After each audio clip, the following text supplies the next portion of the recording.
I used to think love was something that happened only once, like lightning. Bright, blinding, and gone before you could catch your breath. My name's Linda, and I turned 60 last spring in Charleston, South Carolina, a city where the air always smells faintly of salt and jasmine, and memories hang around like humidity. I live alone in a pale yellow house near the marsh, the same one I bought after my divorce 10 years ago. Some nights, when the wind shifts, I can hear the church bells across the river. It's funny, they still sound like hope, even when you've forgotten what hope feels like. Before we begin, tell me in the comments where you're watching from. I love seeing how far these stories travel, how many hearts still believe in new beginnings. Most days, my life feels quiet, predictable. I tend my garden in the mornings, rows of azaleas and tomatoes that never grow quite straight. And in the evenings, I walk down to the shore and watch the water darken. People who see me probably think I've made peace with being alone. Maybe I even thought that too. After all, I'd been told for years that women my age were supposed to fade gently into solitude, knitting, volunteering, smiling politely at family photos that no longer include us. But the truth is, I didn't choose loneliness. It chose me, slowly. It crept in after the divorce, after the nights of crying in a half-empty bed, after the pitying looks from friends, after the endless reassurances that someone else will come along. No one tells you that after 50, people stop seeing you as someone who might fall in love again. You become invisible in a way that no mirror can show. For years, I convinced myself it didn't matter. I filled my days with small routines: volunteering at the library, baking for the church bazaar, joining a walking group where everyone mostly talked about grandchildren. The world shrank around me until it fit neatly into what people thought a 60-year-old divorcee should be. But sometimes, when I'd pass couples in the grocery store, arguing over cereal or holding hands without even realizing it, a quiet ache would rise in my chest. Not jealousy exactly, just longing. The kind that reminds you that you're still alive. And yet, I'd learned to silence it, to tell myself I'd had my turn, that love for me had come and gone with the years of my marriage. Years that ended, not with a storm, but with silence. I thought that was the end of my story. But life, I've learned, loves to prove us wrong. And the person who would change everything for me, the one who would make me feel seen again, was someone I never could have imagined. I met my husband, Tom, when I was 23. He was charming in that easy Southern way, quick with a smile, the kind of man who made you feel like the only woman in the room. We built a life together, brick by brick, raising 2 children and running a small antique store downtown. It wasn't perfect, but it was ours.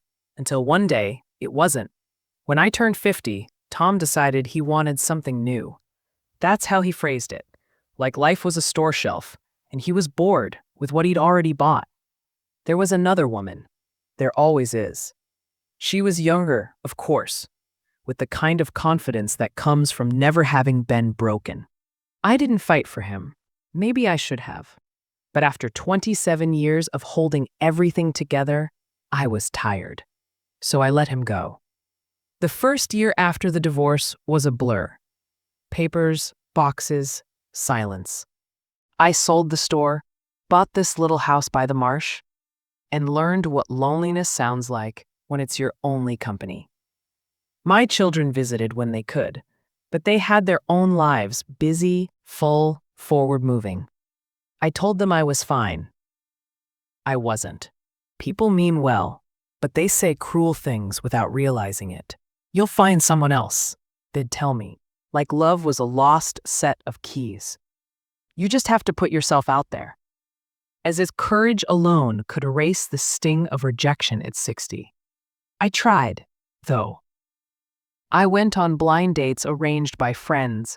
I joined online dating sites filled with men posing beside fish they'd caught or cars they couldn't afford. I met a man who spent the whole dinner talking about his ex-wife, another who asked if I could still keep up in the bedroom. By the time dessert arrived, I decided it was easier, safer, to be alone. So I built walls around my heart and called it peace. But in truth, it was fear. Fear of trying again. Fear of being humiliated. Fear that maybe I was past the age where anyone could look at me and see something worth falling in love with.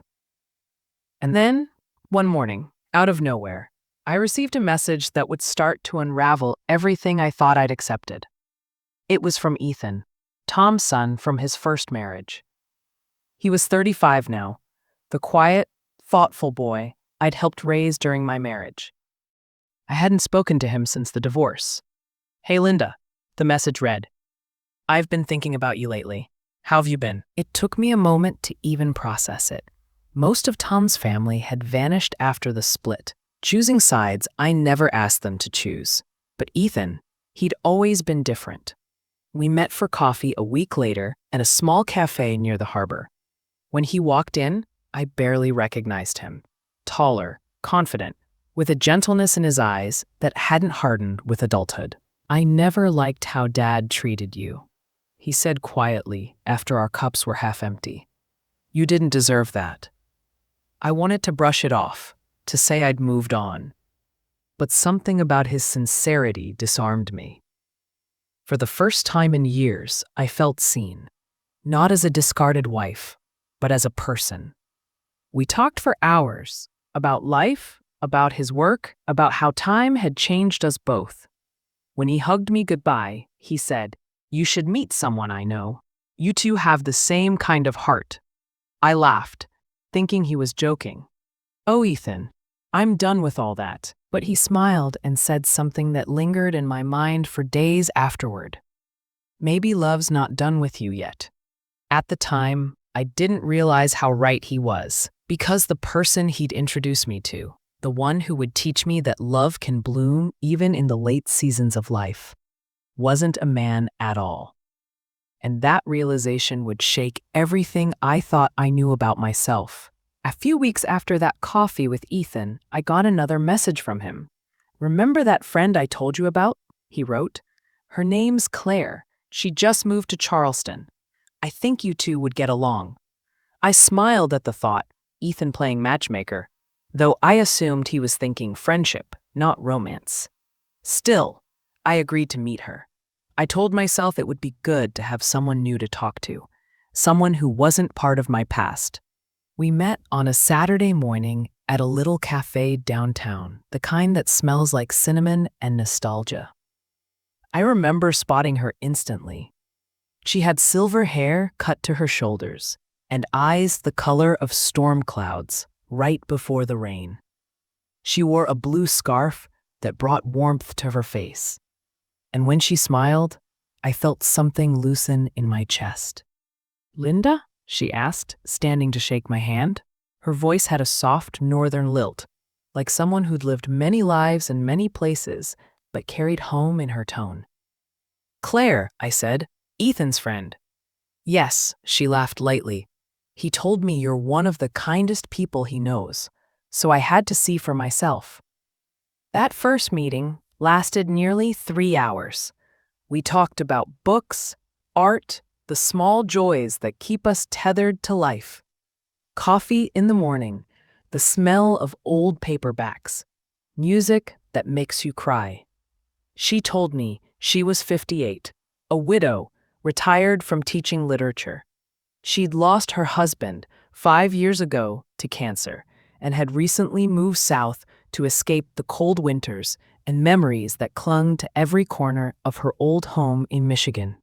There was a gentleness in her, but also steel, the kind of quiet strength that comes from rebuilding yourself after loss.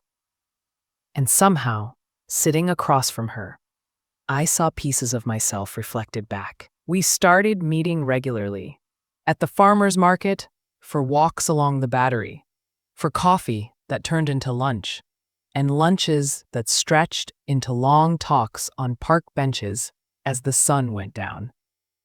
The conversations flowed so easily, it scared me.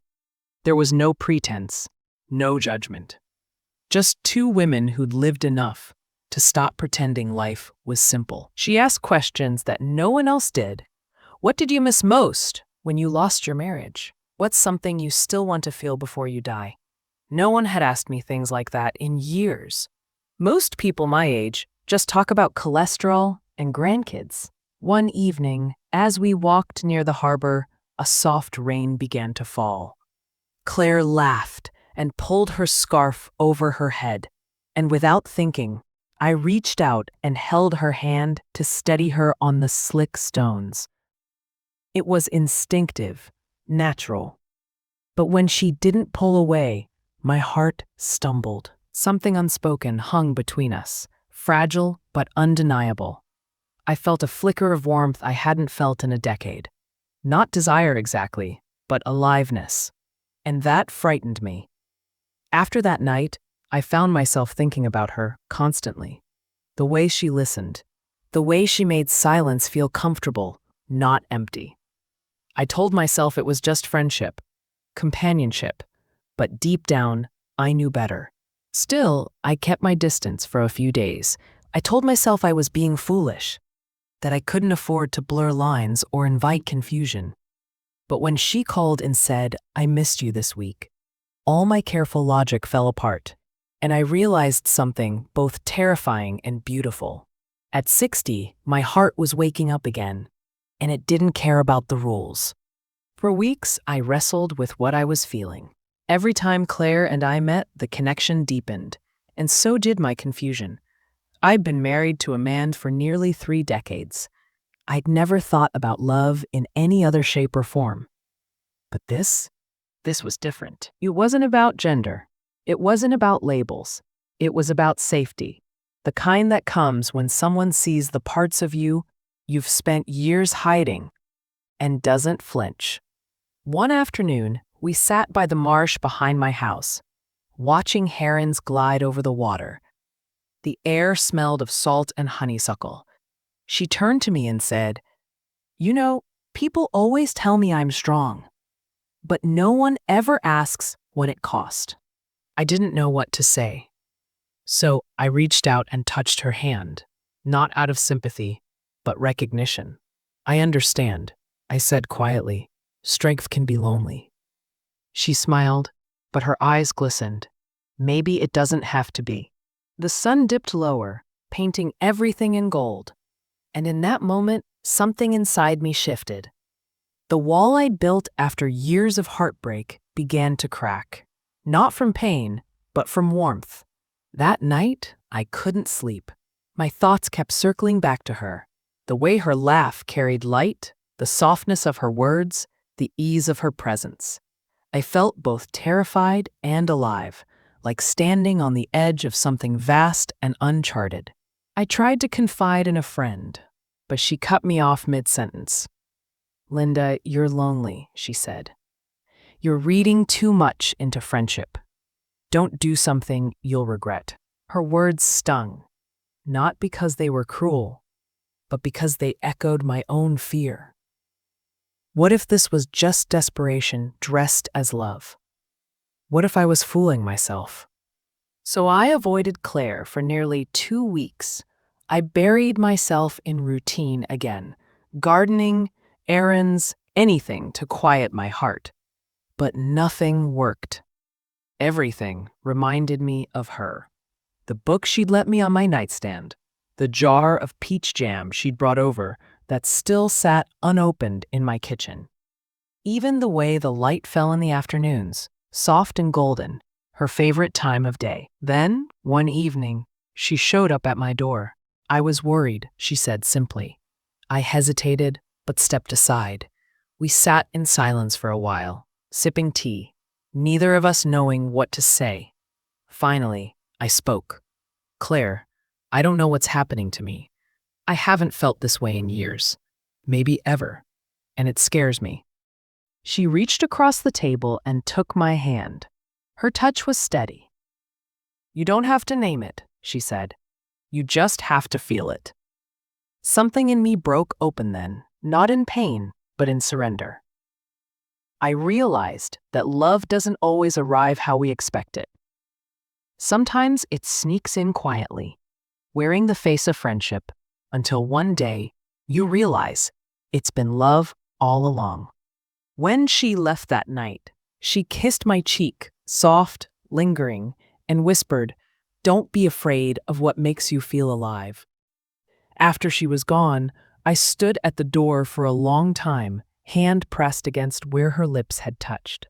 Outside, the wind stirred the trees. Inside, my heart whispered something I hadn't heard in years. A yes. But I knew the world wouldn't understand. Not my friends, not my children, not even Ethan, who had unknowingly set this story in motion. Still, for the first time in a decade, I wasn't afraid of being misunderstood. Because what I felt wasn't confusion. It was truth, clear, quiet, undeniable, and though I didn't know it then, choosing that truth would cost me, but it would also set me free. It didn't take long for people to notice. In a small city like Charleston, where everyone knows everyone, secrets have the lifespan of smoke. It started innocently enough. A neighbor saw me and Claire having lunch by the harbor, laughing over a shared slice of pecan pie. Another spotted us at a local gallery opening, our shoulders brushing as we admired a painting. Then came the whispers. "Is that Tom's ex-wife? Who's that woman she's always with?" At first, I ignored it. After years of being invisible, it was almost strange to feel watched again. But soon, the murmurs grew sharper, meaner, wrapped in judgment disguised as curiosity. One afternoon, a woman I'd known for years, someone I baked for, prayed beside, cornered me outside the church. "Linda," she said, lowering her voice, "people are talking. They say you're spending a lot of time with that new woman." I looked her in the eye and said quietly, "Yes, she's my friend." But even as I said it, I knew it was more than that. And I think she did too. When I told my children, it didn't go as I'd hoped. My daughter, always practical, fell silent on the phone. "Mom, are you sure?" she finally asked. "I mean, after everything with Dad, maybe you just don't want to be alone." "I'm not confused," I told her. "I'm happy." My son was kinder, though uncertain. "If she treats you well, that's all that matters," he said. But his tone carried the kind of hesitation that reminds you how deep old patterns run. And then there was Ethan. I'll never forget the day I told him. We met at the same cafe where he'd introduced us months earlier. I felt my pulse race as I spoke. "Ethan, there's something I need to tell you. Claire and we've grown close."